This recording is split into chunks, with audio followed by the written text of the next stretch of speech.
Friends, பால்மன channel. இன்றைக்கி topic பார்த்தீங்கன்னா, நலதம் என்னும் உத்தம தைலம். பெத்தேனாவில் குஷ்டரோகி என்ற சீமோன் வீட்டில் ஒரு பெண் வராங்க. அந்த நலதம் என்ற தைலத்தை ஏசப்பாவோட தலையில் ஊற்றுறாங்க. அங்கே இருக்கிறவங்களாம் சொல்கிறாங்க, எதுக்கு இந்த இவ்வளோ உயர்ந்த தைலத்தை செலவழிக்கிறாங்கன்னு சொல்லிட்டு முறுமுறுக்கிறாங்க. இதை விற்று யாருக்காவது இல்லாத ஏழைங்களுக்கு உதவி பண்ணலாம். இயேசு அவர்களை நோக்கி, அவர்களை விட்டுடுங்க, ஏன் அவங்கள தொந்தரப்படுத்துறீங்க? என்னிடத்தில் நற்கிரை செய்கிறாள். தரித்திரர் எப்போதுமே உங்களிடத்துல தான் இருக்கிறாங்க. உங்களுக்கு மனதுண்டாகும் போதெல்லாம் நீங்கள் அவங்களுக்கு நன்மை செய்யலாம். நானும் எப்போதும் உங்களிடத்தில் இறை.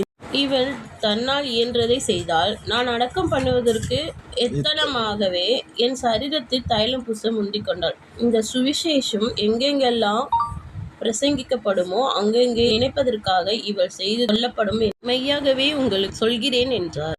இங்கே பாருங்க, அவங்க அந்த விலை உயர்ந்த தைலம் ஒரு வருஷத்துக்கான அந்த காலத்தில் உள்ள காசு. அது அவ்வளோ விலை உயர்ந்த தைலத்தை அவங்க ஏசப்பாக்காக ஊற்றுறாங்க. இதை பார்த்து மற்றவங்களும் முறுமுறுக்கிறாங்க. ஆனால் நம்ம பாருங்க, நம்ம ஆண்டவருக்காக முதன்மையானதை நம்ம கொடுக்கணும். யார் முறுமுறுத்தாலும் என்ன சொன்னாலும் கடவுளுக்கு நம்ம நேர்த்தியான செஞ்சால் கடவுளுக்கு கொடுக்கறத நம்ம யார் எது கொடுத்தாலும் நம்ம குறை சொல்லக்கூடாதுங்க. கடவுளுக்கு கொடுக்கறத கடவுள் ஆசீர்வாதமாக அவர் ஏற்றுக்கொள்வார். நம்மளும் நம்ம நேர்த்தியானது கடவுளுக்கு கொடுப்போம். கடவுள் நம்மளே ஆசீர்வார். லைக் பண்ணுங்கள், ஷேர் பண்ணுங்கள், கமெண்ட் பண்ணுங்கள்.